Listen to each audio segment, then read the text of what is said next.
Hola, buenas tardes, buenos días, buenas noches. No sé a qué hora estamos en cada uno de los países de las personas que están conectadas. En todo caso, gracias a ISEP por esta invitación y gracias a todos los presentes por estar aquí.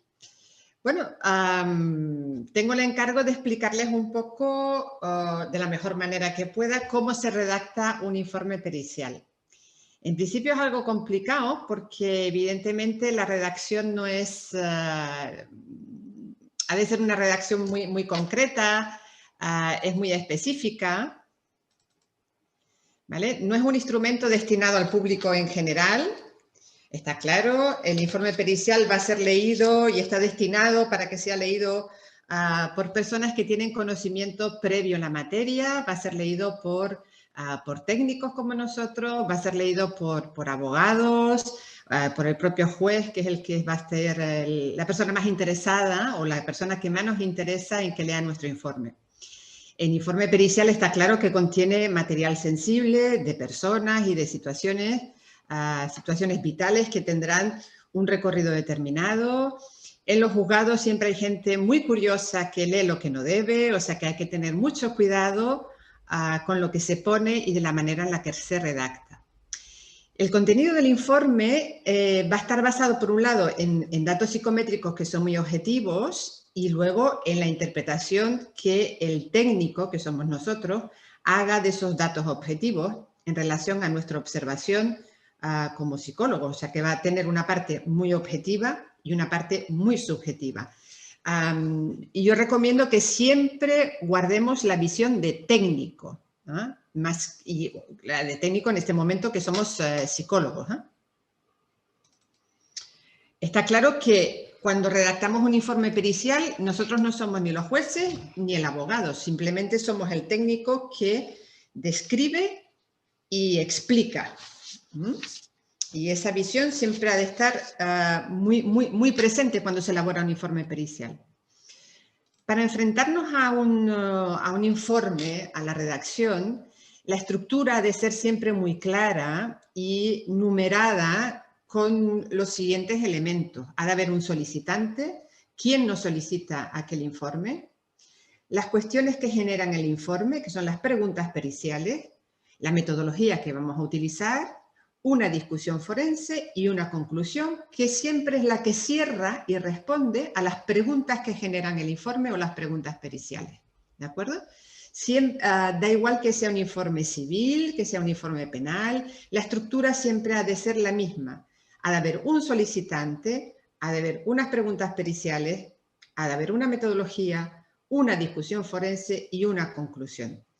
Cuando nos hacen el encargo desde el juzgado, tenemos otro apartado nuevo que puede ser la documentación que a nosotros se nos facilita como técnico para que la tengamos en cuenta. Tanto si la utilizamos como si no, si la hemos visto, tenemos que referirla conforme hemos visto esa documentación. ¿De acuerdo?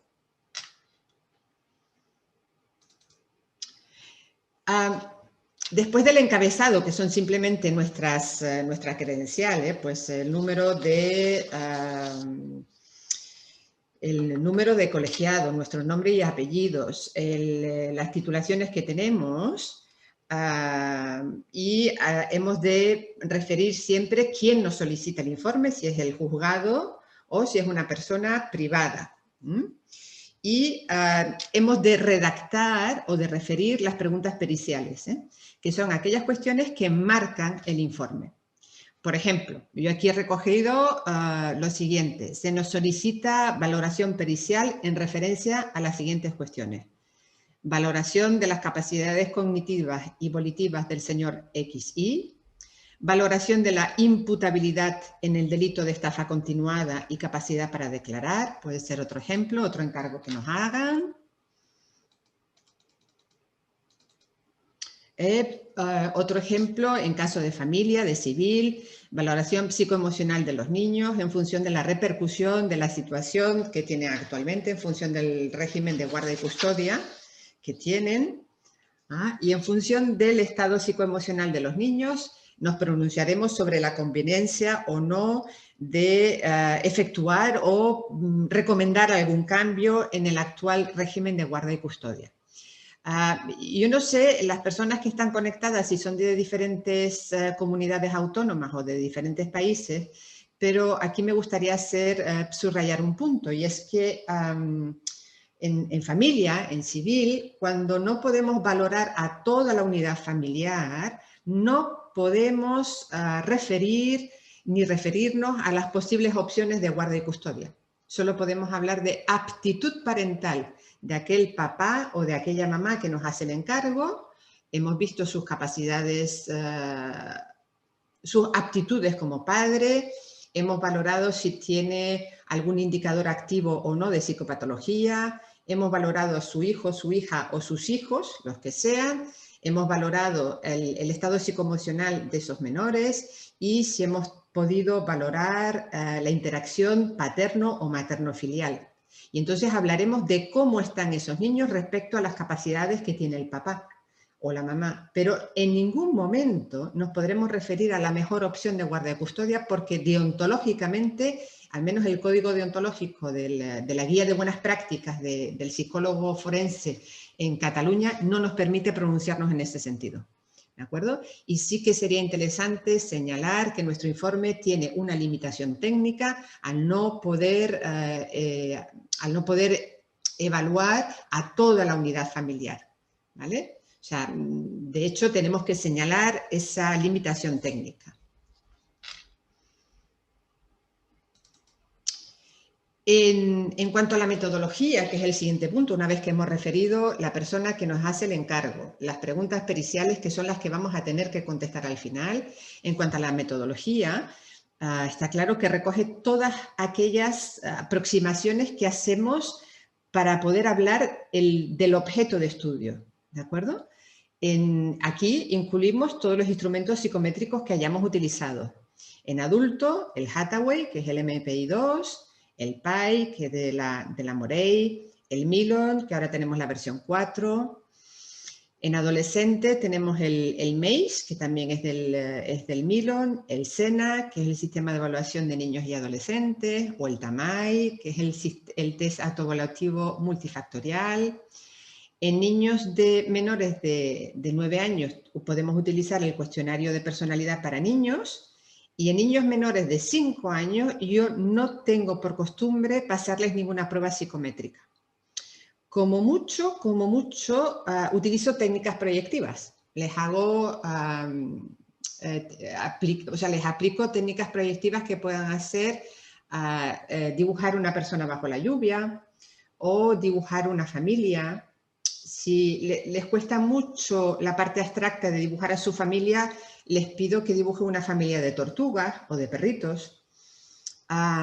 Les hago el HTP, que es el dibujo de una casa, de una persona y de un árbol, pero tengan en cuenta que estas valoraciones hechas o realizadas a partir de las técnicas proyectivas, por sí solas, no significan nada en un informe pericial de familia. Estas apreciaciones proyectivas como que están sujetas a la subjetividad del técnico que las valora, todo y que las técnicas proyectivas está claro que tienen 40 años de historia clínica detrás, van a tener que ir andamiadas o sujetadas por algo más. Ese algo más va a ser observación del niño en situación de juego, observación del niño o la niña en interacción con un adulto que puede ser el técnico que no nos conoce de nada y valorar si tiene ansiedad de separación o no, si hace buen rapport con un adulto o no. Y valorar también la interacción materno-filial o con alguno de los hermanos, ¿de acuerdo? Sí que podemos utilizar técnicas de juego como muñecos o construirles una casa o lápiz y papel, pero ya le digo, siempre y cuando nos aproximemos al objeto de estudio a partir de técnicas proyectivas, por sí sola, eso no va a sustentar nunca un informe pericial. Y si lo presentan así, es probable que el operador jurídico les tumbe el informe. ¿De acuerdo?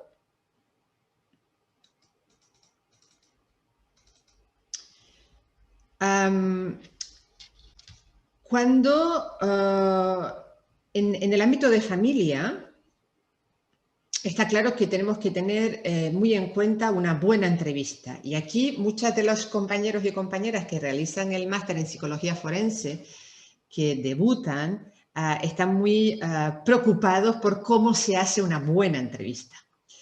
Evidentemente, la mejor entrevista es aquella que utilizamos, en la que utilizamos papel y lápiz. ¿De acuerdo? Y es verdad que una buena entrevista se elabora a base de hacer entrevista. Entiendo la ansiedad que crea a muchos de los alumnos de necesito herramientas para saber cómo entrevisto a un papá, a una mamá, porque no tengo ni idea de cómo me aproximo a ese papá y a esa mamá. Yo he recogido aquí, les recojo una serie de elementos que me parecen indispensables para poder elaborar o que tengan en cuenta estas dimensiones para poder elaborar una buena entrevista a nivel familiar. Primero es la actitud con la que viene la persona a entrevistarse con nosotros. Tenemos que tener en cuenta si tiene una actitud colaboradora o no. Si la persona está dispuesta a hablar y a contestar absolutamente a todas las cuestiones que le planteemos, o hay algún aspecto de su psicobiografía que el individuo se niega a contestar, por lo que sea. Eso hay que tenerlo muy en cuenta. Hay que tener en cuenta también la actividad profesional que tenga ese papá o esa mamá y el horario que emplea para desarrollar esa actividad profesional. Está claro que si estamos frente a una cuestión de guarda y custodia de dos menores pequeños de 9 y 7 años de edad, que hay que acompañarlos al cole y a la entrada y recogerlos a la salida, que habrá que idear un sistema para entretenerlos los fines de semana, que habrá que idear un sistema para acompañarlos en la tutela de las actividades escolares y de las actividades extraescolares. Si tenemos un papá que nos dice que trabaja en horario de tarde de 3:30 a 11:30 de la noche y pretende una guarda compartida con el otro progenitor, vamos a tener un problema, porque si los niños salen de la escuela a la 1:30, a las 2 del mediodía o a las 4:30 de la tarde y ese papá hasta las 12 de la noche no llega a casa, este papá va a estar en dificultad para poder ejercer su rol parental, simplemente por el hecho de que tenga un horario complicado, ¿de acuerdo?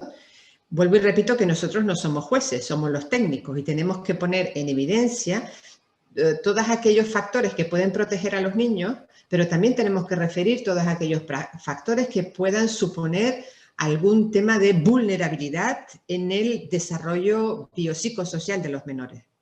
Amanda, perdóname que te corte. ¿Qué sucedería en el caso de patria potestad? ¿Sería lo mismo? No, la patria potestad no se pierde. La patria potestad la tiene cualquier persona que tenga un hijo o una hija, ¿vale? Y solo se renuncia a la patria potestad si vas al juzgado y renuncias a ella.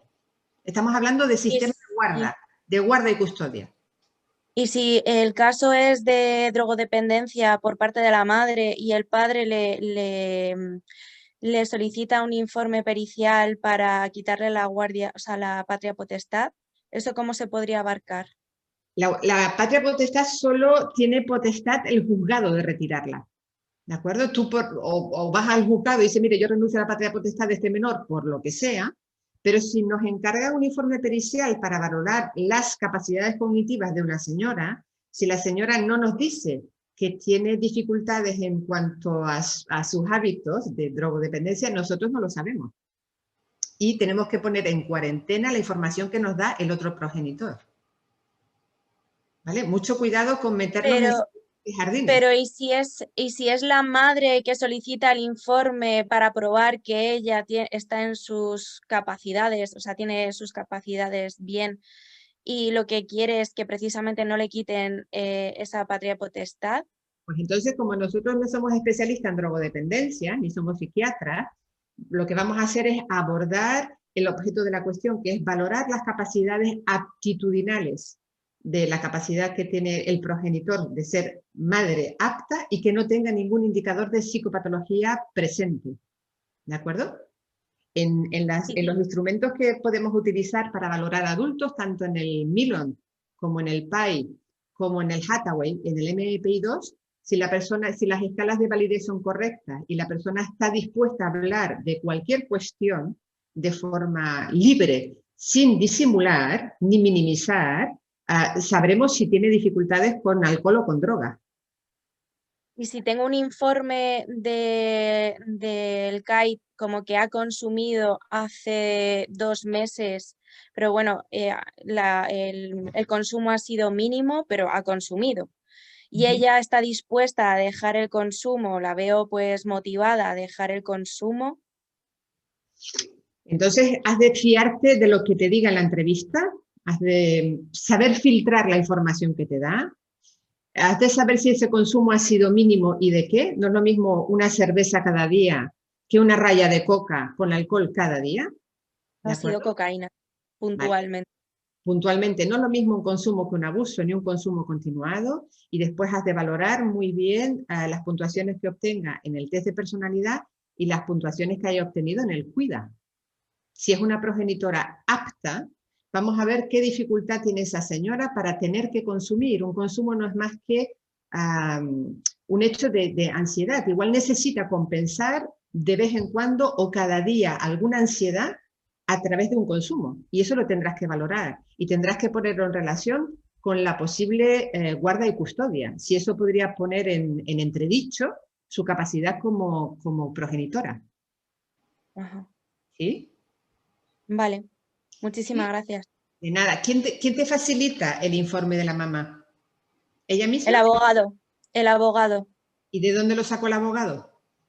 Se lo dio la madre. La madre es la que solicita el informe. El abogado le aconseja porque supuestamente la tía del niño solicita le dice al padre que le tiene que hacer o sea, la tiene que incapacitar porque no es apta para cuidar a su hijo. Entonces ella se pone en manos de un abogado y el abogado viene a mí diciendo que le haga un informe pericial para ver sus capacidades y para ver si ella es apta. Pero claro, cuando me viene con el informe del CAI diciendo que ha consumido cocaína, yo me asusto. No me extraña. Y te has de asustar porque si no, vamos mal, Jennifer, ¿no? ¿Eres Jennifer? Sí, sí, Ok. soy Jennifer. No, te has de asustar, te has de poner muy en guardia, ¿eh? Pero eso, ponerte en guardia no significa que quieres un prejuicio contra la persona que te pide la pericial. ¿Vale? Porque no sabemos si esa persona consume diariamente, de forma puntual, consume delante de los niños porque no tiene control inhibitorio o hace todo un sistema para esconderse y los niños no saben absolutamente nada. Yo lo que he visto es que es una mamá que tiene buenas capacidades cognitivas, le he hecho una valoración neuropsicológica. Sí que es verdad que en velocidad de procesamiento me preocupa porque tiene una velocidad de procesamiento patológica, o sea, está muy por debajo Es lento. de su rango de edad. Uh-huh. Pero tiene respecto al resto está bastante bien.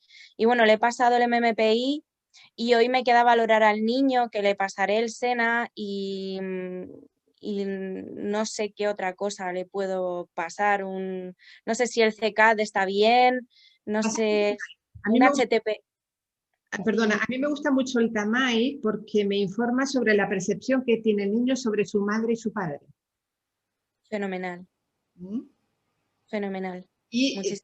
ten cuidado porque, te lo digo como especialista en neuropsicología, si el objeto del estudio es valorar cómo está esta señora para poder ejercer una guarda de custodia del tipo que sea, si tú hablas de un factor de velocidad de procesamiento de la información, por norma no se utiliza que uno hable de la velocidad de procesamiento de la información. No pensaba ponerlo, o sea, simplemente a mí es algo que me ha llamado la atención cuando le he pasado el WISE, que por ejemplo en ciertas actividades es más lenta, pero bueno, ya está. Pero no sabemos qué relación tiene esa supuesta lentitud de procesamiento de la información con su capacidad de gestionar a su hijo. No, ahí yo imagino que no le debe de influir. A mí lo que me preocupa es que seguramente si le paso un stay o le paso algo de depresión, ansiedad, me vaya a dar mal, precisamente por esto. O sea, yo creo que es más bien un tema emocional que en sí un problema cognitivo.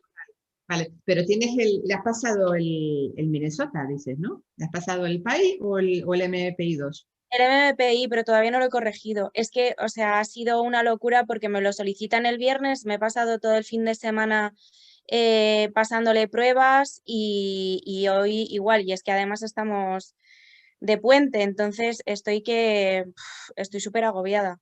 No me extraña, no me extraña. Desde luego los abogados también abusan de la supuesta velocidad con la que podamos trabajar y nos hacen encargos del jueves para el martes. Sí, sí, el miércoles tengo que presentarlo, o sea, tengo que defenderlo en el juzgado y estoy, pues eso, muy agobiada. Me ha venido de perlas apuntarme a esto. Claro. Yo siempre recomiendo a todos los alumnos que si no eres capaz de defender una prueba, no la utilices. Ujú. Si no eres capaz de relacionar muchas pruebas para hacer un gran puzzle, sino que te quedan piezas sueltas, no las utilices. No hablemos de piezas sueltas si no eres capaz de concluir. ¿Vale? Por Ujú. eso te decía antes, si la velocidad, el WISE, para ver qué es una persona con un pensamiento concreto o juicio abstracto adecuado, con un nivel de cognición adecuado a la norma o parecido a la norma, con la entrevista cognitiva ya tienes suficiente, no te hace falta pasar un WISE. Porque Ujú. igual el WISE te da información que te despista. Bueno, pero el Waze hay que cogerlo con pinzas. O sea, lo he cogido simplemente para que me diera información concreta Uh -huh. y para saber un poco también el CI total. Uh Pero -huh. vamos, que el Waze hay que cogerlo con pinzas, como tú bien dices. Sí, sí. Yo normalmente como no utilizo, a no ser que me pidan expresamente una valoración de la capacidad cognitiva, no utilizo el WISE. Y entonces cuando tengo una entrevista con un papá, con una mamá o con una persona que está internado en un centro de penal, en un centro de internamiento, en función de la entrevista, yo sí que me puedo pronunciar y decir que por apreciación clínica, esa persona es normativa o no. ¿Sabes? Porque tengo muchos elementos. O sea, si no es disruptiva en el discurso, si no pierde el hilo de la conversación, si contesta de forma correcta, si no hay fuga de ideas, si no hay taquipsiquia, si no es lento y tal, yo me puedo pronunciar y decir que por apreciación clínica, esa persona puede tener un coeficiente de inteligencia normativo. Fenomenal, pero yo aquí como Pertinente, ¿lo viste pertinente? lo vi necesario el pasarle las pruebas. Vale, pues a ver cómo terminas de hilvanar. Mírate el factor del Minnesota de retraso psicomotor, a ver si te diera algún indicador como que esta persona procesa de forma lenta. Lo que me, lo que me chirría, por así decir, es el hecho de que haya podido consumir y que eso le haya podido repercutir en ello. No necesariamente, ¿eh?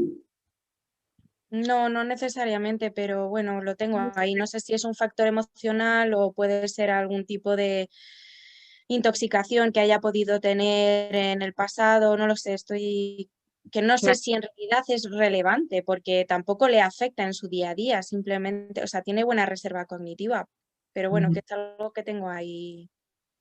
Claro, por eso hay que tener mucha cuidado a la hora de hacer el vaciado de la información que nos suelen ofrecer los abogados, porque ellos te suelen dar absolutamente todo y es cuestión privativa de cada técnico hacer un buen vaciado. Y muchas veces hay información que nos despistan, ¿eh? Yo cuando tengo valoraciones periciales de familia y el letrado se insiste en que me escuche todos los audios, en que visione los vídeos y en que me lea todos los WhatsApp de cómo interactúa uno y otro, yo le digo que sí a todo, pero desde luego no veo nada.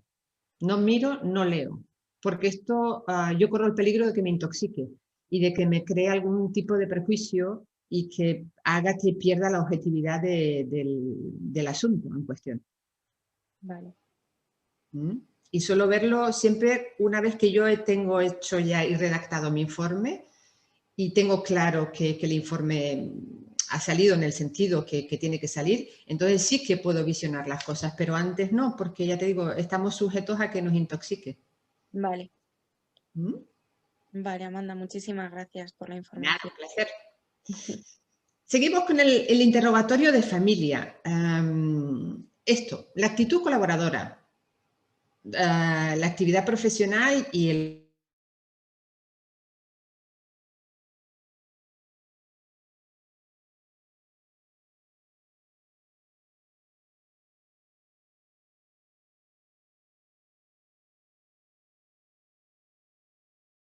Es un inepto que no ducha al niño, que no le acompaña en sus deberes, que además tiene informes escolares de que cuando el niño llega de estar el fin de semana con el progenitor 2, el niño se le olvida la agenda, se le olvida la bata y no lleva la ropa adecuada, a lo mejor la atribución negativa no es tan negativa.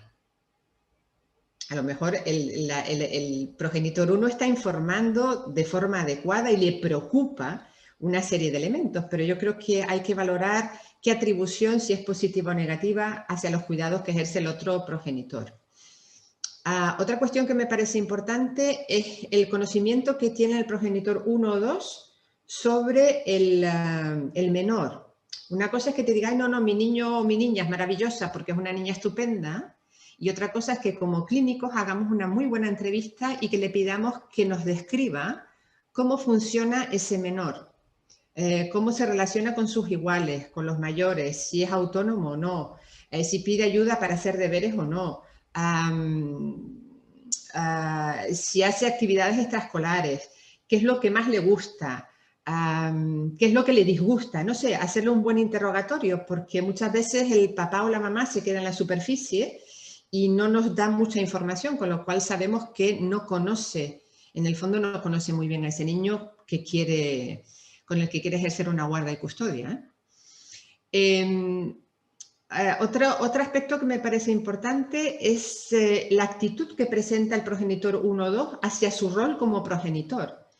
Evidentemente, si lo vive como un peso, no sé, me lo invento, como un peso divino, va a estar lastrando capacidad emocional para desarrollar empatía y desarrollar buenas dosis de negociación con ese niño y seguirlo bien en cuanto a su estructura psicoevolutiva. Si lo vive como algo consensuado o un deseo, no, yo tenía ganas de ser madre o tenía de ser padre, lo consensué con mi pareja X, o simplemente soy una progenitora, una mamá soltera o un padre soltero y ejerzo con toda la plenitud y soy consciente de las dificultades que conlleva, pero tengo una buena red social, tengo una buena red de papás y el horario me permite estar el máximo tiempo con mi hijo, poca cosa tendremos que decir ahí, ¿de acuerdo? Otro aspecto que me parece importante, que se tiene muy en cuenta a la hora de las atribuciones de guarda y custodia, es la comunicación que tiene el progenitor 1 con el progenitor 2. No es lo mismo una comunicación vía abogados que una comunicación vía mail, que una comunicación vía WhatsApp, que una comunicación solo en el momento de las entregas y recogidas, o que una falta de comunicación, o que una comunicación exclusivamente para abordar aspectos únicamente del niño o de la niña. Está claro que cuando una pareja se divorcia, no tienen por qué ser los mejores amigos del mundo mundial, por eso se divorciaron, pero tampoco tienen que pasar a ser enemigos.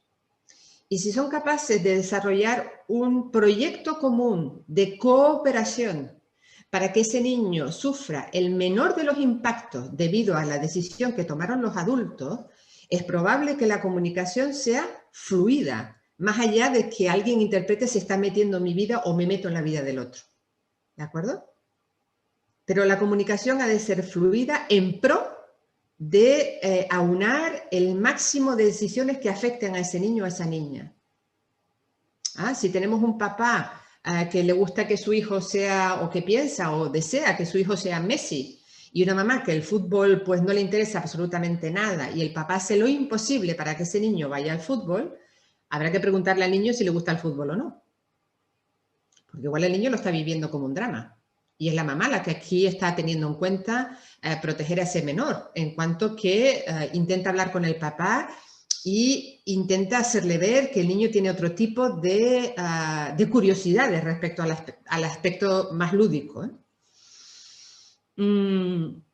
Otra cuestión que me parece importante es el proyecto parental que ese progenitor 1 o 2 tenga con su hijo.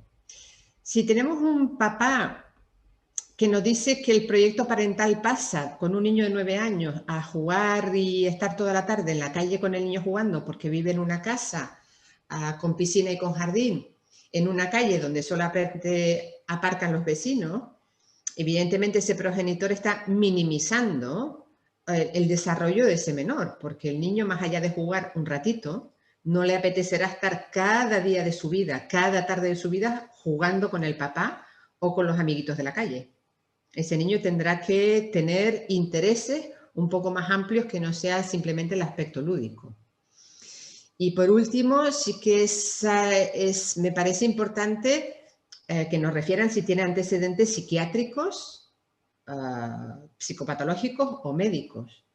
¿De acuerdo? Si tenemos un progenitor que hace 2 o 3 años tuvo una parada cardiorrespiratoria y a resulta de esa parada cardiorrespiratoria hizo un proceso de anoxia, que es una falta de oxígeno en el cerebro, y esa persona se queda lenta para procesar la información, lento de vocabulario o dificultades para acceder al vocabulario y necesita el concurso de tercera persona para organizar las comidas y las vivencias o la vida de esos menores, una cosa es discutir sus capacidades parentales y otra cosa es que su problema orgánico no le acompañe para poder ejercer en plenitud esas capacidades parentales. Y eso tenemos que ponerlo en relevancia. Otro aspecto que me parece importante es hablar de la red social que tengan los progenitores. Evidentemente, con la vida que llevamos todos, los que somos padres y madres y que trabajamos, no se nos puede castigar porque queramos combinar una vida de madre o de padre con el trabajo. ¿De acuerdo? Yo soy una mamá trabajadora, tengo mucha suerte de tener a un papá que colabora mucho y que ejerce muy bien su rol parental y me permite hacer más horas que un reloj en el despacho o en los juzgados. Pero hay papás y mamás que a lo mejor no pueden contar con tanta colaboración de su pareja y cuentan con la ayuda de otras personas que son igualmente relevantes en la vida de los niños. Me refiero a los abuelos maternos o paternos, que es súper importante porque amplía la red social. Me refiero a los tíos, tías y primos, porque eso amplía la red social de los niños y más allá de estar siempre con la mamá o con el papá, tiene una red ampliada. El tema de las parejas. Cuando hay algún papá que nos dice que tiene una pareja nueva y que hace 2 meses que está con esa pareja y delega toda la función parental en la nueva pareja, eso nos ha de poner un poco de alerta, sino bastante, porque estamos viendo que como un papá delega su función parental en una nueva pareja, que no sabemos si lo asume con alegría o no, y desgraciadamente las parejas duran lo que duran. ¿De acuerdo? Simplemente tener la alerta siempre en el cerebro para poder recoger el máximo de información. ¿De acuerdo? En cuanto al tema penal, hay que hacer una buena entrevista cognitiva. Y yo cuando he tenido que ir a algún centro penitenciario a evaluar el recuerdo de un hecho delictivo que haya cometido el interno, utilizo la activación multimodal de la memoria y utilizo la entrevista cognitiva. Entonces, para poder hacer un buen rapport, porque el interno no me conoce, yo no lo conozco, le explico que me cuente alguna actividad banal de su día a día en el centro penitenciario y a partir de ahí le digo que vamos a hacer una entrevista cognitiva, le pido que se concentre un momento en algo que yo tenga encima de la mesa, ¿de acuerdo? Y lo llevo mentalmente al día de autos, al día de los hechos. Y entonces activo de forma multimodal la memoria. Le pido que me diga, que me explicite si oye algo, a cuántas personas ve en ese escenario, si hay algún olor característico, qué ropa llevaba él y las otras personas, si había consumido o no, evidentemente. Y luego le pido un relato libre a partir de haberlo contextualizado, porque utilizo el principio de especificidad de Toulmin, que significa que cuando yo recupero una información de la forma más aproximada al momento en que la grabé, ¿de acuerdo? El recuerdo es mucho más rico y es más amplio. ¿Sí? Y yo les he aportado aquí en el volumen de la revista, el volumen 8, habla mucho de la entrevista cognitiva y hace de forma muy amplia una revisión teórica de cómo se debe hacer, cómo se debe realizar una buena entrevista cognitiva. Bien, el informe. Tenemos muy claro que quién solicita nuestras credenciales, quién solicita el informe, las preguntas periciales y la metodología que hemos utilizado. Ahora vamos a ver cómo aunamos los criterios técnicos, que son los psicométricos, con los criterios subjetivos, que es nuestra valoración como clínico. Evidentemente el lenguaje ha de ser técnico, pero hemos de evitar tecnicismos. Recordemos que el juez, aunque sea una persona licenciada, y el abogado también, no es psicólogo, no es perito forense. Ha de ser un lenguaje preciso y sobre todo que no cree dudas. Si tenemos una puntuación de 74 en paranoia o en irritabilidad en el PAI, no es cierta tendencia, ¿vale? Una puntuación de 74 no es cierta tendencia. Léanse bien los manuales. Si vamos a utilizar psicometría, yo les recomiendo que sean muy serios a la hora de reflejar lo que el autor quería decir o explicar, o lo que se refiere cuando habla de una puntuación de irritabilidad de 74 o de 75. ¿De acuerdo? Aquí sí que no podemos interpretar subjetivamente aquella puntuación. Cuando hablamos de psicometría, hablamos de psicometría. Si utilizamos el Milon, lo interesante del Milon es toda la teoría sobre los trastornos de personalidad que sustentan los instrumentos psicométricos que creó Theodor Milon, que por desgracia se murió en el 2014. ¿De acuerdo? Es verdad que el Minnesota, por ejemplo, el MPI-2, tiene mucha investigación cruzada con el Milon y con otras pruebas, que es muy interesante, pero no tiene base teórica. Y el PAI, que es el último instrumento que sacó la Morey en el año 2012, si mi memoria no me falla, tiene mucha estadística detrás, pero no hay teoría. ¿De acuerdo? O sea que si vamos a hablar de psicometría, por favor, seamos serios y objetivos. El técnico firmante, la persona que firma el informe, ha de hacer un esfuerzo para guiar el proceso de lectura a aquella persona que nos interesa que lea el informe. Estrategias como airear bien la página, que no se vea una página llena de letra, que aquello no se lo va a leer nadie. También les digo que normalmente los jueces, los operadores jurídicos van directamente a las conclusiones, con lo cual uno puede hacer un brillantísimo esfuerzo de redacción y simplemente luego van a las conclusiones 1, 2, 3 o un párrafo o medio folio de conclusión y no se leen todo lo previo que nos ha llevado a hacer aquella conclusión. Es igual, nuestra obligación es guiar el proceso de lectura. Páginas bien aireadas, el espaciado interlineado que sea de 1,5 o 2 puntos, ¿de acuerdo? La letra cada uno tiene su estilo. Y más allá del estilo de cada psicólogo, sobre todo, el redactado ha de ser internamente coherente. Si estoy hablando de la entrevista que yo le hago al papá, utilicemos las dimensiones que yo he utilizado en la entrevista.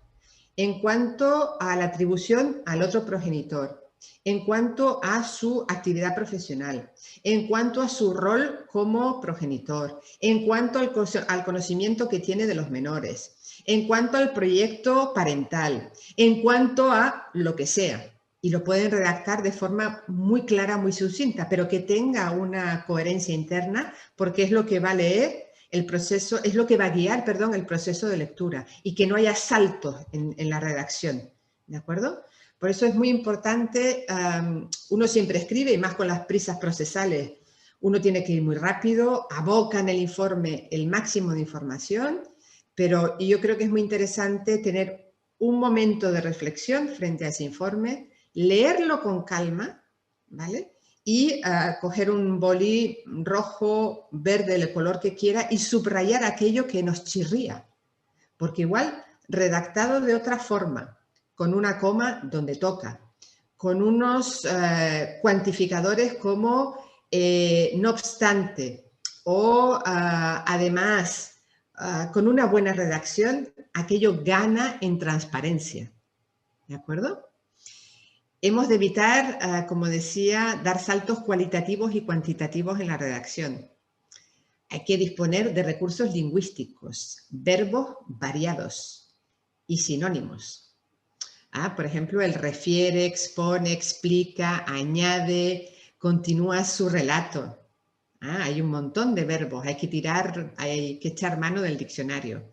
Yo les recomiendo mucho un pensamiento, una frase, un párrafo, ¿de acuerdo?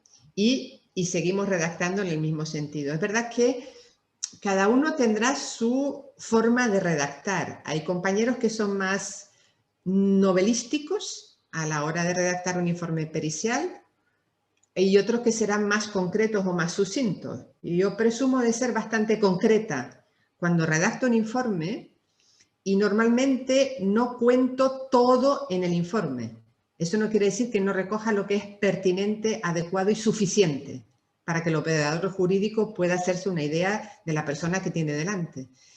Pero no suelo abocarlo todo al redactado, me guardo mi parte para el oral, porque por desgracia, he tenido que ver cómo compañeros tenían un informe técnicamente muy bueno, que cuando se sometían a la ratificación oral, el juez o la jueza les decía: si usted me va a leer el informe, no hace falta que ratifique, leer yo ya sé hacerlo. Y dice: ostras, qué lástima, porque el informe técnicamente es muy bueno y no se trata de leer, se trata de aportar algo más de lo que no está escrito. ¿De acuerdo? ¿Qué más tenemos? Les he puesto dos ejemplos, un ejemplo de un penal que me encargaron y el ejemplo de un tema de familia. Les cojo este ejemplo de penal porque a mí me gustó mucho este informe y yo nunca estoy contenta con los informes que elaboro, siempre me parece que están mal hechos o que se podían mejorar, con lo cual ya ven que soy una neurótica obsesiva, ¿vale? Pero en fin, ¿qué se le va a hacer? Pero yo creo que este es un buen informe a la hora de redactar. A este señor le pasamos este señor está acusado de exhibicionismo, de conducta de parafilia. Es un señor de... La pregunta pericial la tienen aquí. Se nos solicita análisis de la estructura de personalidad del señor MCH y se nos pide que nos pronunciemos sobre la probabilidad de que pudiera incurrir en conductas sexuales que supongan un riesgo para los menores. La metodología que utilizamos la detallamos, que no la he puesto aquí, y los instrumentos que utilicé se los cuento a medida que voy hablando. Se trata de un varón de 55 años, con la fecha de nacimiento que tienen. Tiene un grado de discapacidad del 35% y un coeficiente de inteligencia de 80, valorado a través del TONI 2, que corresponde a una categoría de medio-bajo. Cuando yo no puedo utilizar un WISE, porque bien no tengo tiempo de emplear 1 hora y media de exploración con el paciente para pasar el WISE, o porque veo que la capacidad cognitiva del peritado no me va a acompañar, utilizo el TONI 2, que es un test que mide el coeficiente de inteligencia, pero sin carga lingüística. y me da absolutamente un coeficiente de inteligencia normativo con su curva de Gauss y además una categoría, como pone aquí, que en este caso un coeficiente de inteligencia de 80 correspondía a una categoría media-baja. Es el segundo de una fratería de 3 hermanos. Su madre estuvo finada, murió en el 2003 y el padre está afectado por un deterioro cognitivo severo y necesita el concurso de tercera persona. Este señor, nuestro peritado, reside en el domicilio familiar, convive con el padre y con el hermano con el que mantiene buena relación y que a su vez también tiene un grado de discapacidad mayor que el suyo. Existe un hermano mayor, normativo, casado y con hijos, con el que mantiene una relación deteriorada y distante. Y en cuanto a tratamiento farmacológico, refiere estar medicado con diazepam, que es un ansiolítico, y con el citalopram de 20 miligramos, que es un antidepresivo, desde el fallecimiento de su madre. El peritado presenta dificultades de socialización, refiere una historia de malos tratos físicos por parte de su padre. El padre nunca promocionó los espacios lúdicos del peritado y hay un restrictivo mundo profesional, probablemente mediatizado por la dificultad cognitiva del sujeto. Este señor, nuestro peritado, estuvo en la escuela hasta la edad de los 13 años, recordemos que tiene 55. Como actividad profesional, él refiere que ayudaba a su padre a levantamientos de cadáveres y como trabajador en la construcción, nada más. Es la única vida profesional que ha tenido. No recuerda haberse ido de vacaciones nunca a nivel familiar, muchísimo menos solo.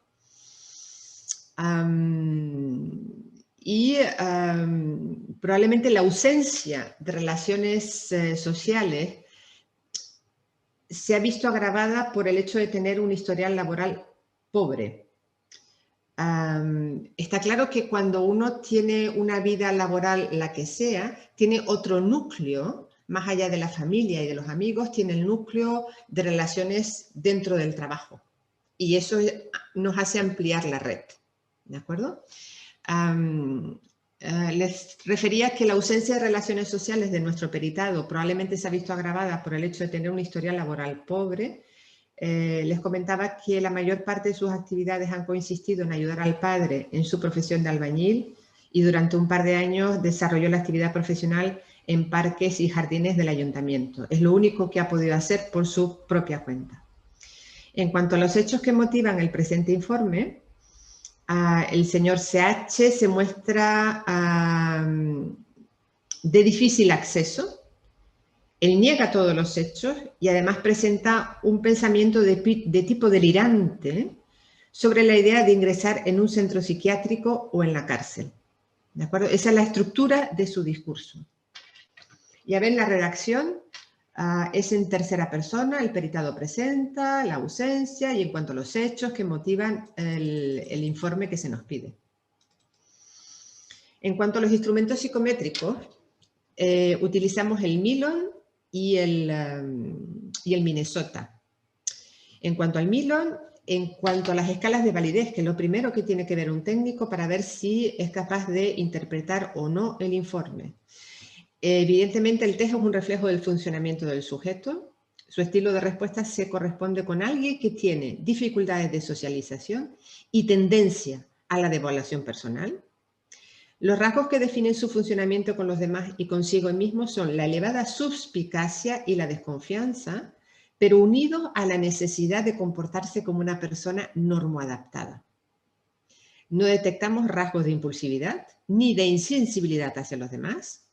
Existe una marcada tendencia a evitar conflictos y detectamos rasgos depresivos y narcisistas que se entienden como compensaciones para poderse relacionar con los demás. Puede ofrecer además una imagen de estar contento y satisfecho consigo mismo que no deja de encubrir una depresión latente de largo recorrido. Recordemos que toma el citalopram, que ni que sea de 20 miligramos, su médico de cabecera se lo mantiene.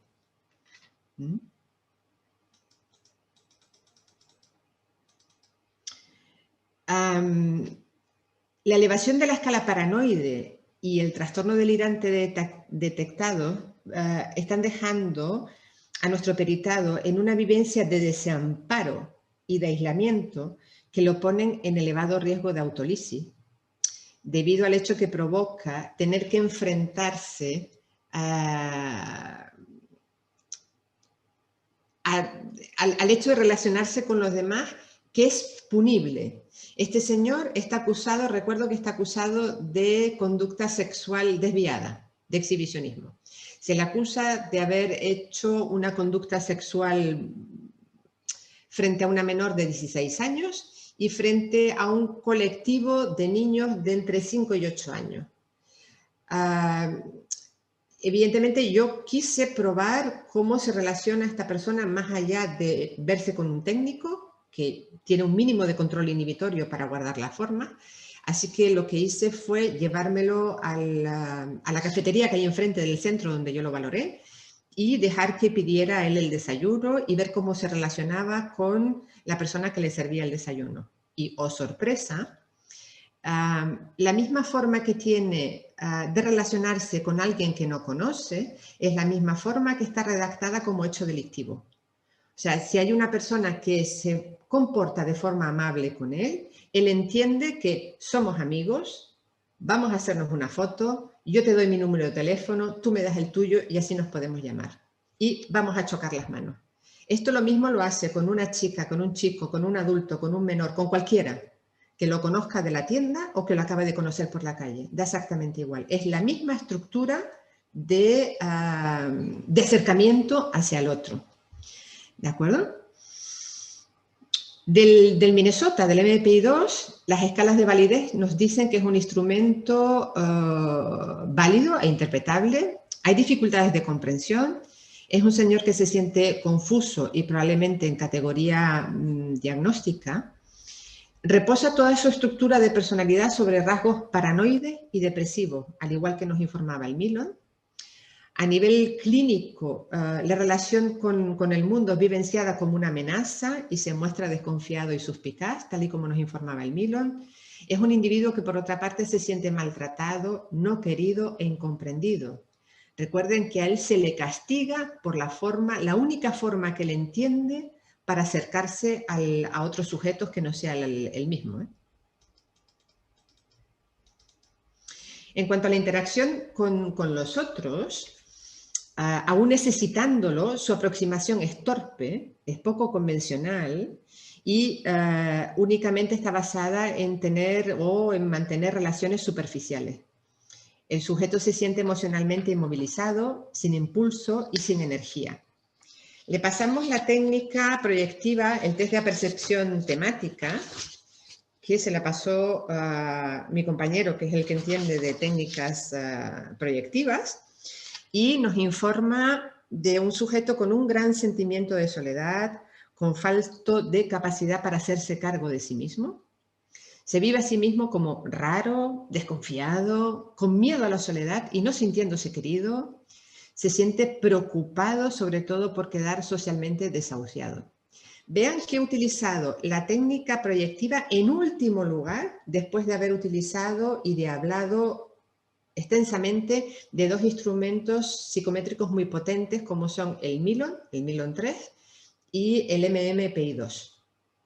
Y simplemente lo pongo al final para constatar que la información subjetiva de una técnica proyectiva, curiosamente, va en el mismo sentido que las técnicas proyectivas, que las técnicas psicométricas.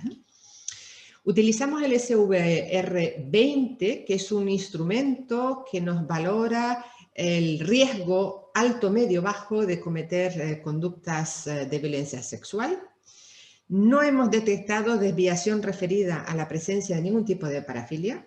No hemos detectado indicadores de abuso sexual en la infancia, ni predisposición a conductas antisociales en general, como predictores de violencia sexual. Y no ha sido detectado antecedentes de delitos sexuales. ¿Y cómo concluimos? Pues del conjunto de entrevistas mantenidas con el peritado, que fueron 3, y de los datos obtenidos en la evaluación psicométrica, obtenemos que estamos frente a un sujeto varón de 55 años de edad, con características de inteligencia límite y con grandes dificultades de socialización. En cuanto a la relación con el mundo que le rodea, la vivencia es de amenaza, mostrándose suspicaz y desconfiado, más bien temeroso, no reactivo.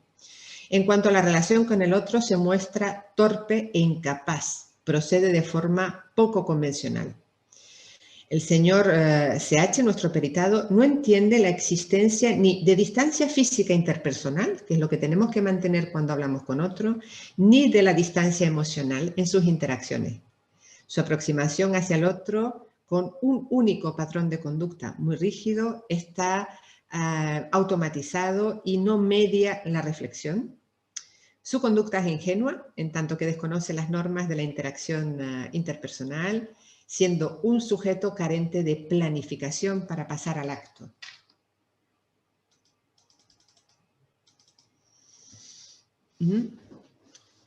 Nuestro peritado es capaz de idealizar al otro hasta el punto de referirlo como un amigo y pedirle que se hagan fotos juntos o intercambiar los números de teléfono, y esa es su forma normal de relacionarse con cualquier desconocido. No conoce otra forma de relacionarse con los otros. Su comportamiento con los demás está siendo penalizado, desarrollando una ideación delirante respecto al ingreso o bien en un centro psiquiátrico o bien en un centro de internamiento, porque sabe que esto puede ser objeto de cárcel. Su alta vivencia de incomprensión y maltrato es causa de gran malestar psicológico y está en estrecha relación con una altísima ideación suicida. Nuestra conclusión es que se trata de un sujeto con inteligencia baja, con importantes déficits de habilidades sociales, junto con una alta necesidad de relacionarse con los demás. La sintomatología predominante ansiosa reactiva de una parte está en relación con la asfixiante convivencia en su núcleo familiar. Recordemos que vive con un padre afecto de un deterioro cognitivo severo que necesita el concurso de tercera persona y con un hermano que también es discapacitado, por un lado.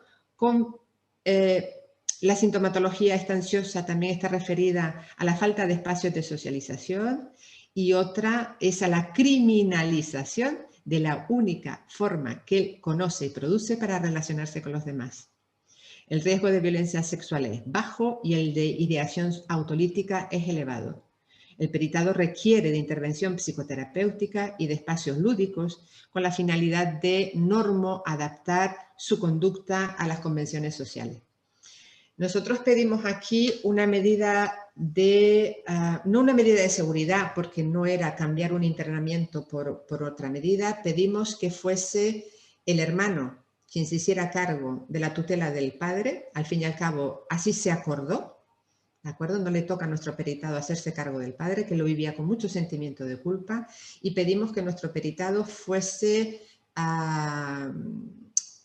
estuviera en un centro de día, de 9 de la mañana a 5 de la tarde, socializándose con otras personas que tuvieran las mismas dificultades o mayores dificultades que él, y que pudiera aprender no solamente el oficio que le enseñó su padre de la manera que se lo enseñó, sino que pudiera desarrollar sobre todo habilidades sociales para poderse relacionar con los otros de otra manera que no fuera la manera que él tiene de forma tan rígida, y que aprendiera a interiorizar que hay distancia interpersonal, física y psicológica con los otros. ¿De acuerdo? ¿Alguna pregunta hasta aquí?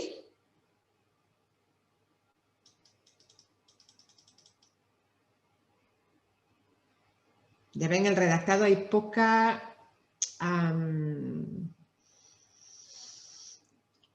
subjetividad. Todo lo que hemos redactado está basado en los instrumentos psicométricos, en el informe de valoración de violencia sexual y en la interacción que mantuvimos con él de forma directa, que mantuvimos con él 3 entrevistas, y de la interacción que mantuvimos una conducta observante cuando lo vimos cómo se relacionaban con diferentes personas de la cafetería a la hora de pedir el desayuno o la comida. O sea que creo que hay poca subjetividad en el informe. ¿De acuerdo? Pasamos a ver un informe de familia. Evidentemente, la estructura ha de ser siempre la misma, ¿de acuerdo? ¿Quién nos solicita? Nuestras credenciales, quién nos solicita el informe, la metodología, una discusión forense y una conclusión. La evaluación familiar, nos hemos de aproximar de forma psicobiográfica a todos los miembros de la unidad que se nos permita explorar. Nosotros aquí realizamos la entrevista al menor 1, le pedimos que nos hablara del funcionamiento preruptura, les pedimos que nos hablara de su situación actual a nivel escolar, social y familiar, la visión que tenía sobre ambos progenitores. ¿Sí? Los resultados psicométricos objetivos y nuestra impresión clínica. Yo utilizo máximo 2 páginas por menor. ¿De acuerdo? Y yo he visto informes de ilustres compañeras mías de 25 páginas que me resultan infumables. He visto informes de 20 páginas que todo y ser técnicamente es muy bueno. Les aseguro que el operador jurídico no se va a entretener a leérselo porque no entiende la mitad de las cosas que están ahí escritas, las entendemos los psicólogos, pero no un juez, y menos un abogado contrario. Y yo creo que con 10, 12 páginas, como mucho, un informe pericial bien aireado, que recoja absolutamente todo lo que hemos dicho que tiene que recoger, es más que suficiente. Hacemos entrevista con el progenitor 2, que en este caso era el papá, y les cuento un poco la discusión forense. Los 2 menores perciben altas discrepancias en los estilos educativos de sus progenitores, medidos a través del TAMAI, y dichos por ellos en las entrevistas. Ambos hermanos coinciden en la percepción que tienen de su padre, excesivamente controladora, con rechazo hacia ellos y con falta de afecto. Estos hermanos se sienten abandonados por el papá. Aquí viene mi interpretación. Es probable que no hayan podido elaborar el duelo en el proceso de divorcio de sus padres. Les cuento un poco. Estos 2 progenitores tenían en marcha una guarda y custodia compartida desde hacía varios años. El papá se queda con el domicilio familiar, que es una casa estupenda, con piscina y jardín. Tiene una nueva pareja con la que inicia convivencia desde antes del divorcio de la mamá de los menores y con la que tiene un bebé de 4 meses. La mamá, al recibir una cantidad importante por cederle la parte de la vivienda al papá, puede comprar una casa cerca de su red familiar, que es los abuelos maternos y varias de las hermanas. ¿De acuerdo? Mi impresión subjetiva es que los menores no han podido elaborar, es probable que no hayan podido elaborar el duelo en el proceso de divorcio de sus padres. De forma casi inmediata a la ruptura, vieron a su padre con otra persona en la casa donde estaban referenciados y donde ellos habían nacido, con normas y directrices diferentes a las que estaban acostumbrados. Ambos menores se sienten decepcionados y asisten con incredulidad a la fusión de su padre con otra persona y tienen la impresión de que no hay espacio para ellos. Esto es impresión subjetiva mía. M, que es una niña, presenta tendencia a somatizar su malestar, esto es dato objetivo, pudiendo mostrar sintomatología respecto a los trastornos de conducta alimentaria. El niño, por su edad y su periodo o su momento psicoevolutivo, presenta rasgos típicos de la adolescencia, pudiendo mostrar su dolor y su decepción de forma más rebelde. Encontramos que el papá reconozca que la interacción con sus hijos puede estar sujeta a mejoría y que pueda estar sujeto a errores y que desea tenerlos presentes de tal manera que contempla la indicación de que toda la unidad familiar pueda beneficiarse de una terapia familiar sistémica y en aras a restablecer el equilibrio que asegure un buen funcionamiento psicológico de los menores, no se recomienda la vuelta a la práctica de responsabilidad parental compartida por semana, sino un acercamiento gradual y normativo de los menores. Los niños son los que rompen, tienen 14 y 12 años respectivamente, son los que rompen la guarda que tenían por sistema de semanas completas alternas con cada uno de los progenitores. Van a casa de la madre, le piden a la madre que no los vuelva a llevar a casa del padre. La madre, vista la situación, manda a llamar al padre y confronta lo que les dice el niño con el papá delante. Y el papá, no sé si sobrepasado por la situación, dice, bueno, pues tú te quedas a los niños, no hay ningún problema, y yo me vuelvo a la casa con mi nueva compañera y mi nuevo hijo que tiene 4 meses. Cuando yo entrevisté al papá, vi una actitud minimizadora. Los niños se quejan, por ejemplo, se quejaban de que había podido arreglar la piscina y que los papás, o sea, el papá y la nueva compañera no les dejaba saltar por los sofás y los obligaban a comer, a cenar en la cocina. No podían ir corriendo por las escaleras cuando les recuerdo que esos niños han nacido en esa casa y tenían la cultura de la mamá y el papá que pueden saltar por los sofás, que podían ir corriendo a las habitaciones y que no pasa nada. El papá, cuando yo le confronto esta información de los hijos, dice que, bueno, que él ahora tiene menos capacidad económica que antes, que si ha podido arreglar la piscina es porque su actual pareja tiene dinero y ella ha invertido en arreglar la piscina y que evidentemente tiene que instruir a sus hijos en ahorrar y en aportar en la economía, ahorrando luz, y eso pasa por apagar todas las luces de la casa. Pero está claro que esto entra en una contradicción tremenda con lo que, con las normas que tenía el papá cuando estaba con la mamá de los menores, que podían hacer un poco lo que quisieran.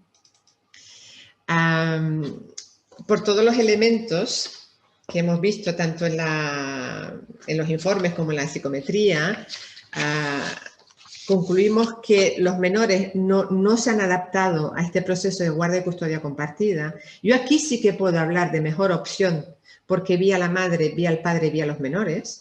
Además tuve la oportunidad de hacer una coordinación telefónica con la psicóloga clínica que visitaba a los menores. Y ella tenía la misma impresión clínica que yo, que este papá se precipitó a la hora de formar una nueva pareja, que este papá se precipitó de alguna manera a tener un nuevo hijo con esta pareja y que al parecer esta pareja, o el niño, un niño de 4 meses, es altamente demandante frente a 2 menores de 14 y 12 años que se les puede dejar un poco de lado para atender al menor.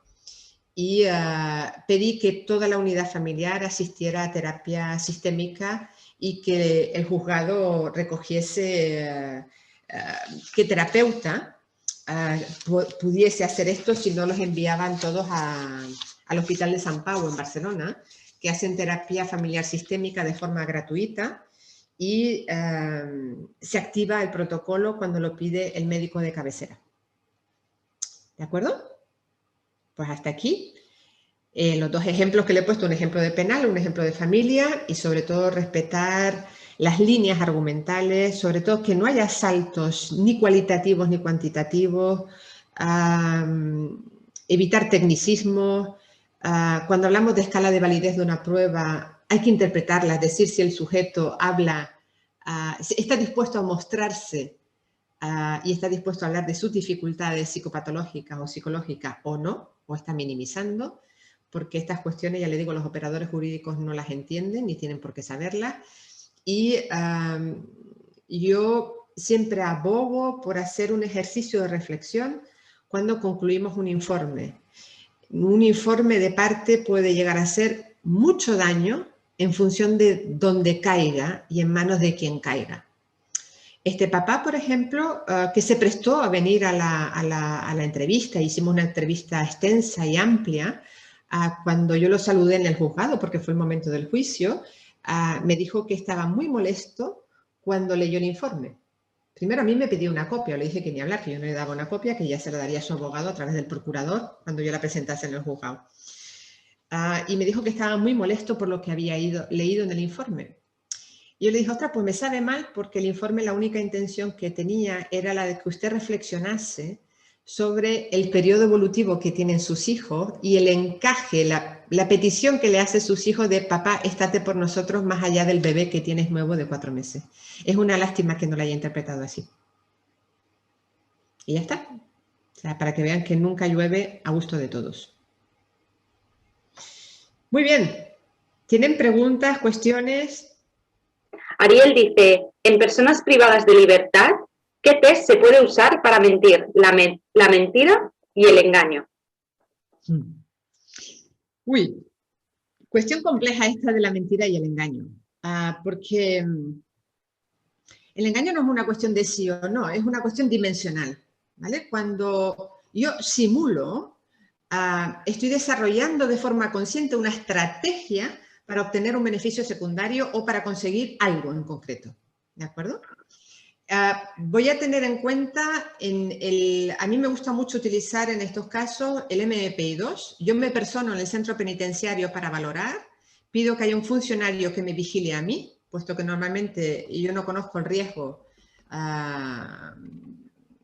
del interno, así que pido un funcionario que esté por allí, vamos, por allí no, justo en la puerta cuando yo valoro al paciente, y utilizo mucho un Hathaway, un Minnesota, perdón, un MPI-2. Me gusta mucho. Y miro mucho las escalas de validez del MPI-2, que si no recuerdo mal ahora tiene hasta 9 o 10 escalas, y puedo utilizar la combinatoria entre ellas para ver si hay alguna estrategia desarrollada de forma consciente para mentir o para obtener un beneficio secundario.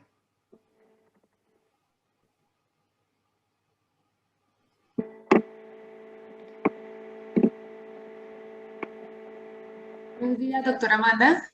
Hola, Beatriz. Bueno, otra pregunta. Lo que pasa es que hay un caso específico y tiene que ver con, digamos que no trascendió a un tribunal ni nada que se le parezca, pero se tiene que tratar pues con todas las medidas y proporciones legales dentro del proceso. Y es que digamos que son 2 hermanitos y la niña es menor que el niño, casi que por 4 o 5 años. El menor tiene más o menos unos 12 años y hubo un encuentro sexuado, no se sabe realmente a veracidad hasta qué punto entre ellos. Sus padres pues muy conmocionados obviamente buscan pues apoyo y precisamente proteger también al menor. Finalmente pues hace parte de lo que son sus hijos, ¿no? Entonces digamos que allí tratando de conciliar las partes y poder también intervenir en la niña, porque es la mayor preocupación, porque se supone que él fue como el que hizo, como el que dio pie para que esto sucediera. Se aplican algunos test, obviamente, pues con niños es muy diferente. A mí sí me gustaría saber cuáles test serían como los propicios para poder fundamentar este proceso, para que no haya o sea, que no se deslegitime en un momento dado ante una eventualidad legal. Obviamente hay que hacer un seguimiento, llevan 1 año en el seguimiento, las cosas mejoraron muchísimo, se da cuenta que hay una situación hipersexual de parte de la niña también, no se evidencia que hay o tocamientos o algún abuso pues para la niña en algún momento de su vida, hasta sus 7, 8 años de edad, más o menos, que son los que tiene, pero pues obviamente esta es una situación que puede trascender. Allí uno, ¿cómo podría cómo podría uno utilizar qué herramientas o qué test como para legitimar un poco esta situación? ¿Y qué clase de recomendaciones usted daría para el seguimiento? Obviamente, vuelvo y repito, llevan 1 año en el proceso, pero le da a uno la sensación, como decía ahorita la compañera Jennifer, que pues que uno como, digamos como psicólogo, tratante o como terapeuta, uno siempre tiene como un instinto, ¿no? Y uno pensaría que esto puede trascender, pero desde el instinto no se basa uno, obviamente. Entonces sí sería como bueno poder saber qué herramientas puede uno utilizar, uno, para poder dar esa apreciación clínica y pues 2, poder fundamentarlo en un caso de que haya que llevarlo ya a otras instancias. Muchísimas gracias, doctora. Gracias, Beatriz, a ti. Es complicado el tema porque entiendo que si el caso no está judicializado, o sea, si alguien no... O sea, vamos a ver, si uno de los dos hermanos eclosiona que ha habido un contacto sexual no normativo, evidentemente los padres se escandalizan, tal y como tú bien dices, Beatriz, ¿no? Y quizás más que utilizar test, habría que intervenir con toda la familia y averiguar quién eclosiona, por qué. ¿Por qué esa niña de 7 u 8 años tiene conductas hipersexualizadas? ¿Por qué un hermano tiene conductas o pueda practicar algún tipo de juego o rol sexual con su hermana? Y me parece importantísimo trabajar con toda la unidad familiar. Mi recomendación aquí sería terapia familiar sistémica. Yo no sé por qué estos niños tienen este tipo de conducta, por qué la practicaron y cómo eclosiona el conflicto. Entiendo que no es un abuso sexual infantil, puesto que queda en el ámbito de la familia entre los dos hermanos. Si esto derivase a una denuncia penal, al menos aquí en España, el psicólogo, el terapeuta se inhibe de actuar y da traslado a través de las instancias que correspondan, y es en el juzgado hay un propio sistema de circuito de televisión cerrado, donde se evalúa la credibilidad del testimonio de la persona que ha sido abusada. Y evidentemente, como clínicos, es verdad, como psicólogos, que siempre tenemos el instinto de salvar a todo el mundo, y yo creo que lo suyo es hacer una terapia familiar sistémica. Hay que trabajar con todos y cada uno de las unidades de esta familia, a ver por qué se han disparado estas cuestiones, ¿no? No sé si te contesto, Beatriz. Sí, doctora. De hecho, se hizo un proceso inicial con los menores y luego, obviamente, en compañía, en algunas instancias de alguno de los padres por sus horarios, como usted lo nombraba, incluso ahora con lo del peritaje en familia. Obviamente, siempre va a haber una resistencia de alguna de las partes, sin embargo, pues muy colaborativo. Sin embargo, el proceso de seguimiento está en stand-by de alguna manera, justificado por medio de la pandemia cuando se sabe que hay la virtualidad. Entonces, digamos que allí sí hay algo que ya, pues evidentemente, dentro de del proceso sistémico, obviamente ya hay como un engranaje bastante extraño frente a la negación del suceso, porque es uno de sus hijos, sin embargo es el agresor, entre comillas, ¿no? Y cuando digo entre comillas es porque no hubo una agresión o una perpetración, digamos, de abuso, sino de tocamientos, pero igual, es un menor que tiene 12 años y está en el proceso y hay que hacer seguimiento precisamente por la situación que se da y la hipersexualidad de la niña. Entonces, sí, doctora, muchísimas gracias. Y para mí es muy importante las herramientas psicométricas, puesto que esto, lo que usted dice, lo legitima o simplemente se puede tumbar dentro de un proceso legal en un momento dado. Y uno como terapeuta o psicólogo tratante, pues también tiene que, de alguna forma, blindarse ante el proceso, porque pues puede verse uno involucrado en medio de este evento. Doctora, muchas gracias. A usted, Beatriz. Tiene dos instrumentos, dos protocolos para entrevistar un posible abuso sexual infantil. Uno es el protocolo Nichik y otro es el protocolo Ratak. Y lo pueden ver en internet, creo que ambos dos están colgados. Son entrevistas hiper mega estructuradas para valorar abuso sexual infantil. Doctora, muchísimas gracias. Un placer. Amada, te traslado la pregunta que intentaba hacer antes Ever. Dice, en un caso de separación, ¿cómo puede considerarse el contexto familiar extenso de uno de los progenitores, considerando que se trata de una niña y en el contexto de convivencia se encuentra un familiar hombre de 26 años, con diagnóstico de esquizofrenia e historial de conductas como tocar los senos o la cola de la mamá? Entiendo que deben ser las partes íntimas de la mamá, que dice que es la abuela de la niña. Lo mismo, hay que valorar quién eclosiona el conflicto, ¿de acuerdo? Valorar esas capacidades parentales del cuidador habitual y valorar si hay otras personas en el seno familiar que pudieran hacerse cargo de ese menor, porque son más capacitadas o porque tienen mayor aptitud parental que la persona esta diagnosticada de esquizofrenia. También tenemos que valorar si está medicada o no, y hay que hablar con los abuelos maternos, con algún familiar que sea de primer grado sobre todo, y ver si tiene capacidad de hacerse cargo de esta menor. Y es a través de entrevistas y a través de utilizar el cuida en todos y cada uno de los cuidadores.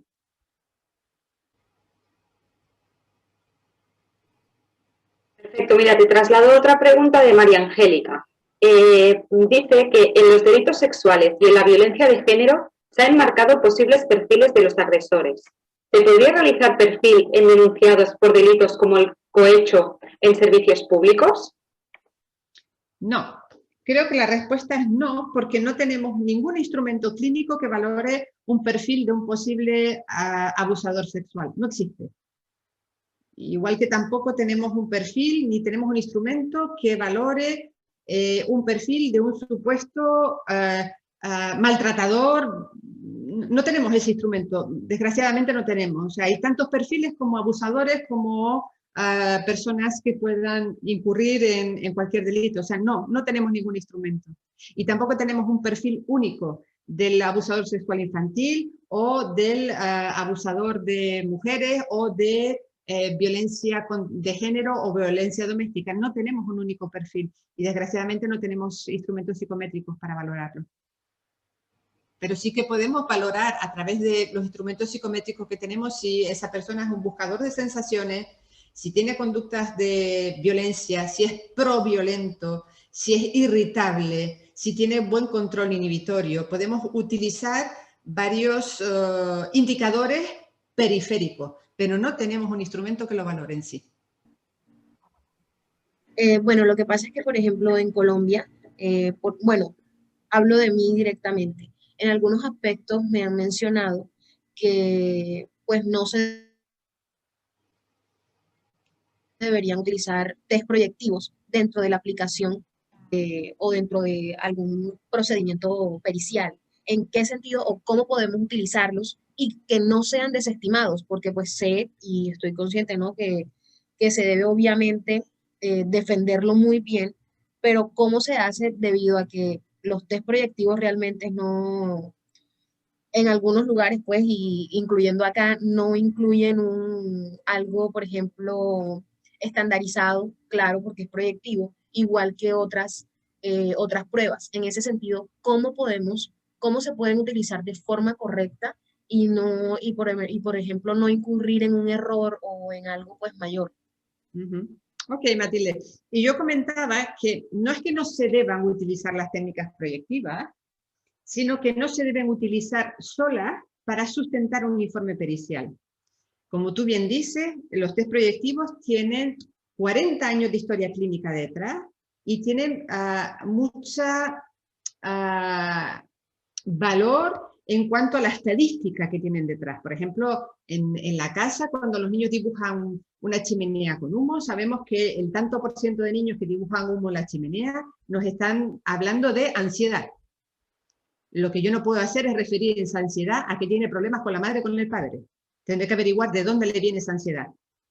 Y entonces, utilizar instrumentos proyectivos, sí, porque me dan una información clínica preciosa, pero por sí solo eso no puede sustentar un informe pericial porque cualquiera te lo tumba. Entonces, utiliza pruebas proyectivas, sí, valorarás bien con manuales, sí, pero siempre y cuando puedas sustentar esas valoraciones de las técnicas proyectivas con técnicas psicométricas que te ayuden a interpretar el hecho de la misma manera.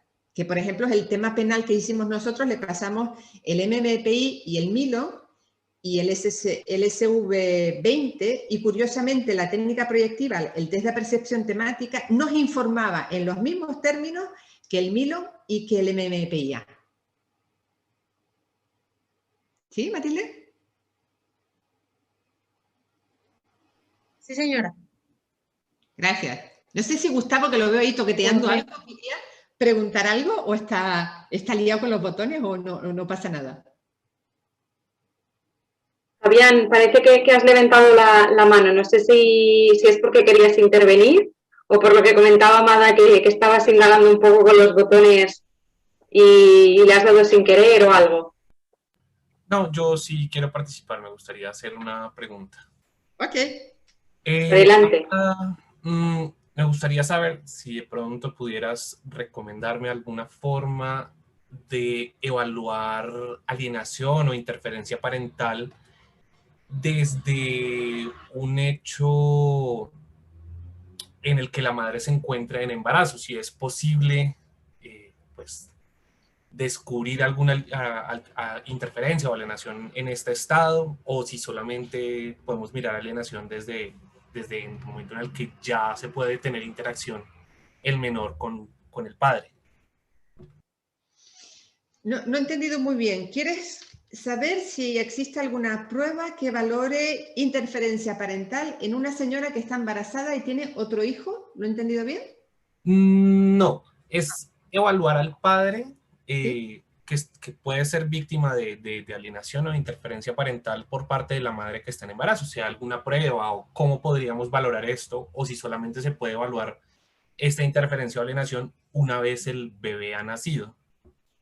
Bueno, tú puedes valorar qué percepción, qué grado de colaboración o qué grado de integración tiene la mamá respecto al progenitor padre. Si a través de una entrevista la mamá te está diciendo que simplemente quería al progenitor padre para quedarse embarazada y que le importa 3 pimientos, pocos instrumentos más te van a servir. ¿Sí? Si cuando además una persona ya funciona así, que no deja espacio al otro progenitor para que ejerza su papel de progenitor, no va a hacer falta un test de alienación parental.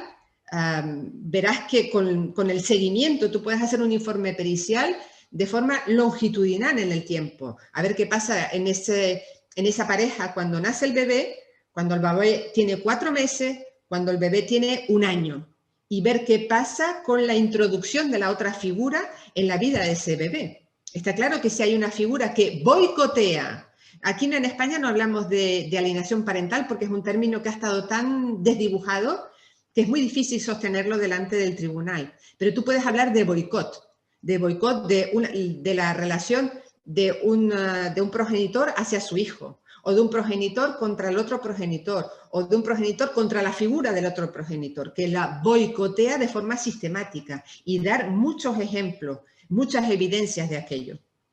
No sé si te contesto, Fabián. Sí, muchas gracias. Un placer. Amanda, te traslado otra pregunta de Ariel. Dice, ¿la forma de expresarse, la conducta del perito dentro del juicio, influye en la credibilidad del mismo? Qué bueno. Bueno,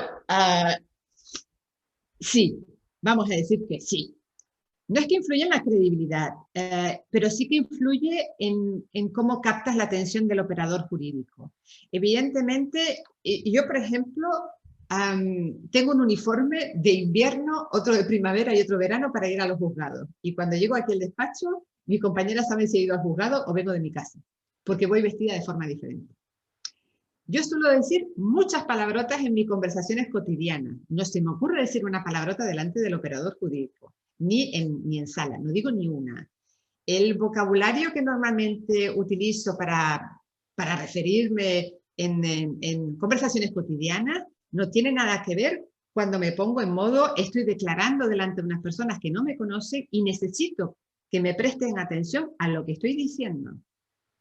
Entonces, claro, si nos ponemos nerviosos, si dudamos, si dije sí, pero necesito expresarme y tal, no es que haya un boicot directamente a nuestra credibilidad, pero desde luego veremos al juez que se pone a hacer dibujitos, al abogado que nos lleva con cara de y al abogado contrario frotándose las manos y diciendo, ostras, te voy a pillar por donde más te duele. Hay que entrenarse mucho delante del espejo para saber, para declarar bien, sin perder los nervios, sin tener una conducta vehemente. Quizás lo más interesante cuando uno declara delante del juez es declarar de forma desapasionada. A mí cuando me dicen, ay, ¿eres tú el perito? Digo, no, yo soy el técnico de la lavadora. Yo vengo a explicar cómo funciona la lavadora. Y lo explico de forma desapasionada. Porque luego la responsabilidad de la sentencia no es mía. Yo no gano, no pierdo un caso. Yo soy el técnico que informe, escribe, describe y explica. y es otro el que toma la decisión. Sí, bueno, qué pena. Vuelvo y pregunto, aprovechando ya que terminamos. Doctora, lo que pasa es que usted tiene toda la razón con la pregunta que hizo, pues digamos, el compañero. La parte de alienación parental también aquí está muy rebatido. De hecho, hay una comunicación del Colegio Colombiano de Psicólogos hace poco frente a otros estamentos legales. Por lo tanto, esa parte sí deberíamos como profesionales tener la opción, como usted lo dice, de otra forma en cuanto a la verbalización, porque la alienación también daría, digamos, pie a una doble interpretación o a un proceso donde podemos dejar como esa libertad de opción a la contraparte, entonces no es como bueno utilizarla. Y por otra parte, también es cierto que cuando uno está en un... de alguna manera, así sea como psicólogo, como perito, de alguna manera, porque no es lo mismo, ¿no? Una cosa es cuando uno asiste al paciente y otra cosa es cuando hay un informe pericial como tal. Digamos que sí, también hay que diferenciar eso en una corte, como uno, o sea, digamos que yo ya estaba en esos espacios y lo que usted tiene... lo que usted nos acaba de decir tiene toda la razón, porque incluso le provocan a uno la emocionalidad, ¿no? Sobre todo la contraparte cuando intenta como deslegitimar de alguna manera lo que uno está diciendo, o la otra es poner situaciones que uno no ha escrito a utilizar en contra, o acomodar, ¿no? El amaño de las palabras que uno mismo utiliza, incluso si se es muy concreto. Digamos que lo que usted nos recomienda me parece fantástico, aparte de ensayar en el espejo y mirarse un montón y a quitarse la emocionalidad.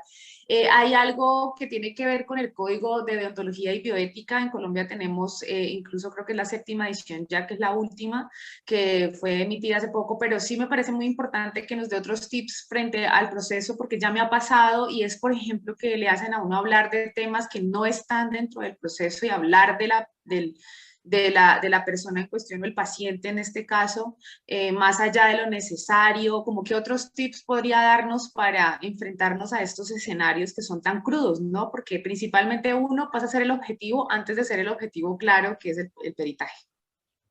Pues sí, Beatriz, tienes razón. Siempre hay alguien que le gusta que el perito salga de su papel de perito y se meta en jardines que no le tocan.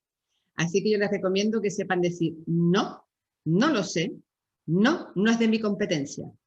Y yo el viernes pasado tuve que asistir a un juicio como perito de una menor que había fallecido de una muerte súbita en un sitio de camas elásticas donde los niños saltaban.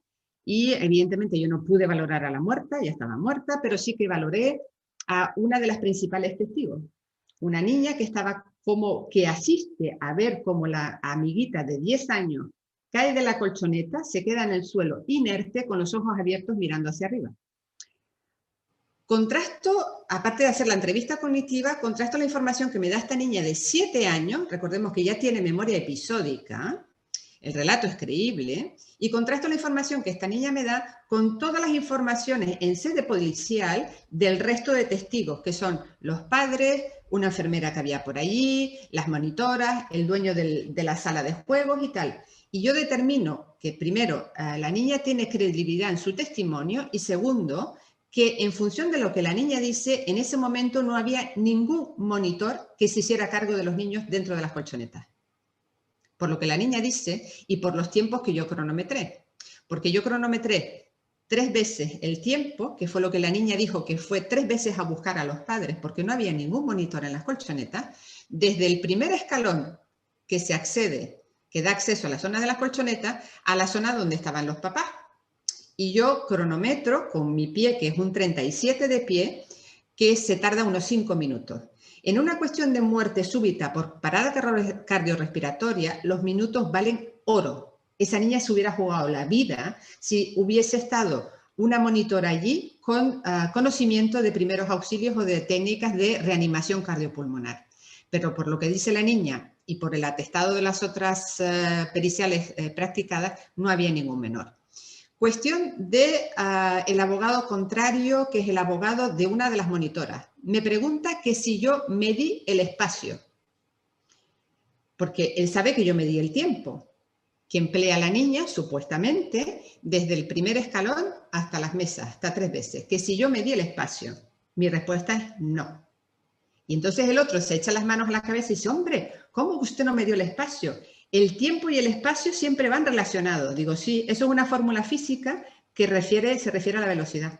Pero es que yo no soy físico.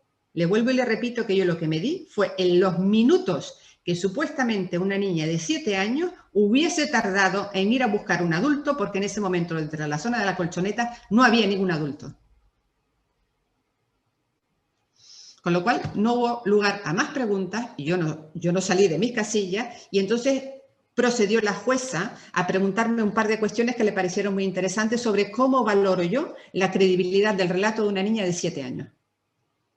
Pero no caí en la provocación del abogado. Evidentemente no hay que caer en las provocaciones de los abogados. Y si no se sabe la respuesta, no la sé. Si no lo medí, no lo medí. Y si considero que no es necesario medirlo, considero que no es necesario medirlo, porque soy yo el técnico. Pero respondiendo de forma lo más amable que podamos. Y luego salimos y nos lavamos la cara en el lavabo.